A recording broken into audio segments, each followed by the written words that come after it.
Many people ask me, how did I get to Walton County? Because I was not born and raised here. My father was in the radio business as his last venture in life, and he bought a radio station here. And I came kicking and screaming because it was my senior year in high school. Certainly not the time a young person wants to leave friends, school. It was pretty traumatic, and they brought me here in the summer, and I knew no one, so I pretty much just hung around the house until I met a few friends one day. And from that point on, it just began to grow, my relationships with friends. Then school started. I had a great time because although I was not involved in a lot of activities because I'd not been in the school, and most things you're chosen for your senior year, you're chosen in your junior year.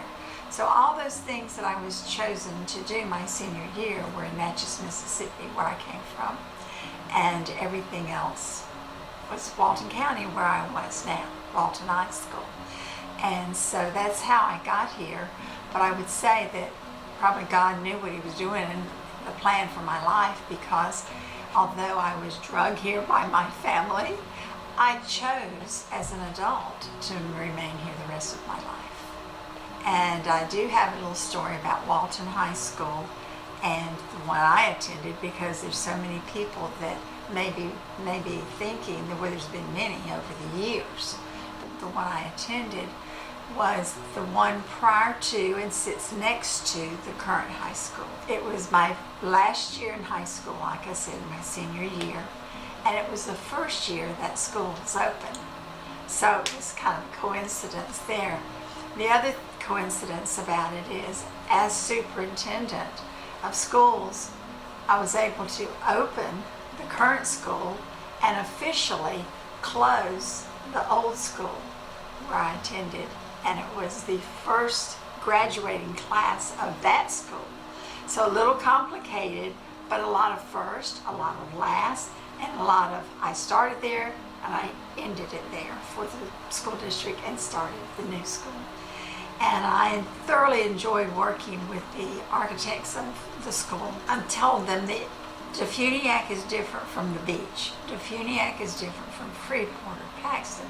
Every area in Walton County has its own uniqueness. And that when they build that school, it's got to be like the historical area that we are in Defuniak. And they indeed did that. The red brick, the book front of the school, they picked that up. I said, if you can pick anything up from the older Walton High School, which is the one that turned into a middle school, I said, if you can pick anything up from that, please do, because so many people here will remember that and go, it's kind of like our old school, but yet it's brand new. It was the latest and greatest technology, and anything else that students need, it's there now. So that's a little bit about the schools, which one I attended and which one I got to close. I mentioned that my father was in radio, and at that time there was a radio station that he purchased called WDSP for Defuniak Springs, and he felt like that it needed to be upgraded to meet the times of the people, and especially bring in the young people, because back then, of course, we didn't have the technology that we have now, and the real hub of information came from your local radio stations in your town. And that's how we kept up. You could call it your Facebook, your email, all combined in one, came from the radio station. And so when Dad bought that, he changed the name to WGTX because it was more flashy, it was more with the times. And I actually worked for Dad a little bit, writing commercials. People probably not know what this means, but I actually did the logs for him, the radio logs, traffic logs they called it back then. I did that in the time that I was home before I went back to school at the University of Southern Miss, so I'd come home and work on him and help him with things. But Dad changed a lot with that radio station and updating it, upgrading it to more current times.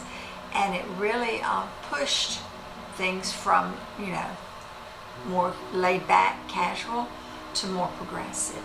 So I think that had a big impact on how Defuniak went, as did the newspaper as well, because those were your communication efforts. I mean, not everybody even had television back then. Some people chose not to. It was certainly available, but in those days it was the radio station, and you knew those radio personalities. They were your neighbors and they were your friends, and you saw them in church on Sunday.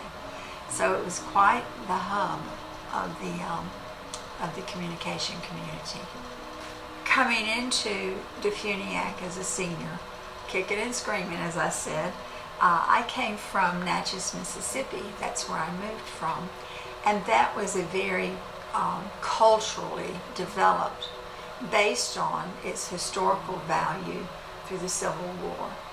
So it had antebellum homes, we had soirees, everything was very proper, Southern proper. So I came from Natchez, the very proper Southern proper place, to Defuniak, and I thought, what have you done to me, Dad?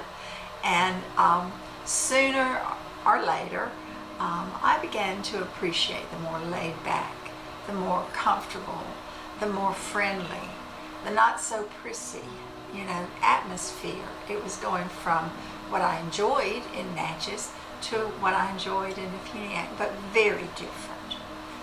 And I made good friends, and it's amazing because even though we all go back to a class reunion from time to time, I was only in Defuniak 1 year, so there are many, many people who I didn't know because they were, after me in high school, behind me.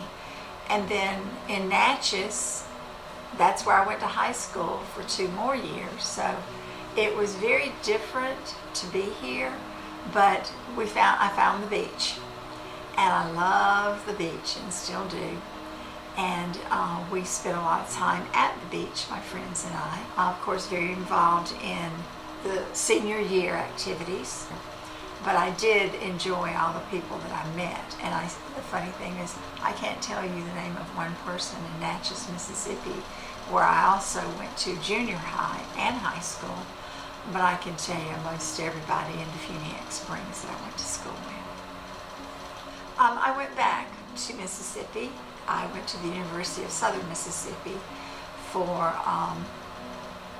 2 years. After I finished high school year, that was the next transition. And the reason I went back to Mississippi is the Dixie Darlings. The Dixie Darlings is a dance drill team at the university, and I always wanted to be that. I lived in Hattiesburg for a short time also, and that's where I got introduced to the University of Southern Mississippi and their Dixie Darlings. They danced at halftime, and I thought that was the ultimate of what I wanted to do. Always growing up, I wanted to go back to Southern Miss and do that in Hattiesburg, and so I did. And tried out and made the team, made the squad, and so from there I did 2 years at the University of Southern Miss. Between my freshman year and my sophomore year, though, I came home for the summer and met a man. He was on his way to Vietnam, and so we had a good time that summer and dated. And then I went back to Southern Miss, and at the end of that summer, I came back, and he had come home from Vietnam. And so we started dating, and he beat Southern Miss and Dixie Darlings.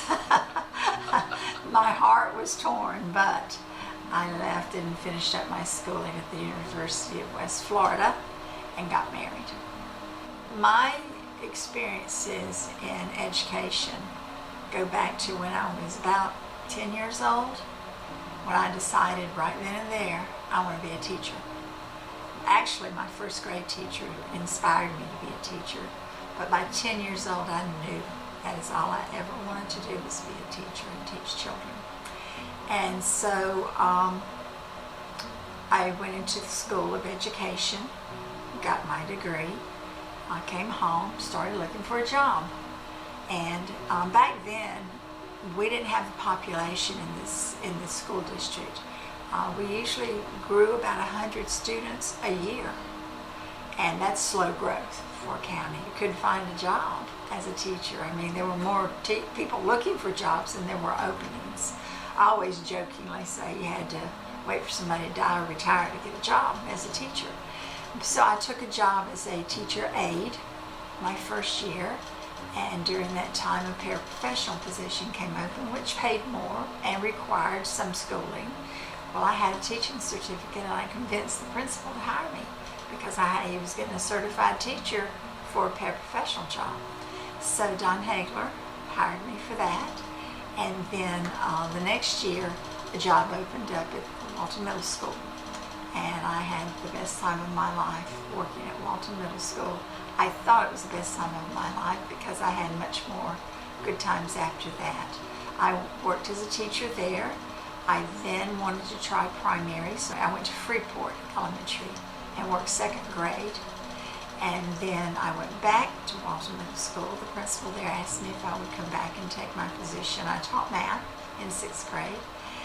From there, I was hired as an assistant principal at West Uniac Elementary. Then when David Drake retired, he was the principal. I applied for that position. So I got to be the principal of the school where I started my student teaching. So that's kind of a nice thing that happened. And then I had some friends come recruit me to run for superintendent, and that's how I got there. So quite a long story there, but that was my 42 plus years in a nutshell.